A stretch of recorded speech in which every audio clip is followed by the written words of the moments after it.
ఆకేపాటి అమర్నాథ్ రెడ్డి అనే నేను శాసనసభ సభ్యునిగా ఎన్నికైనందున శాసనం ద్వారా నిర్మితమైన భారత రాజ్యాంగం పట్ల నిజమైన విశ్వాసం విధేయత చూపుతానని, భారతదేశ సార్వభౌమాధికారాన్ని సమగ్రతను కాపాడుతానని, నేను స్వీకరించబోయే కర్తవ్యాన్ని శ్రద్ధాశక్తులతో నిర్వహిస్తానని దైవసాక్షిగా ప్రమాణం చేస్తున్నాను.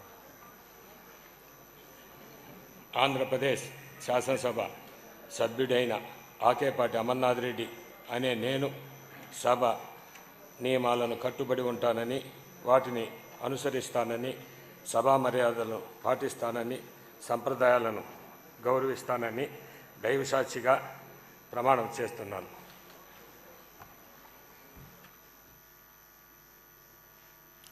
శ్రీ ఆనందబాబు నక్కా.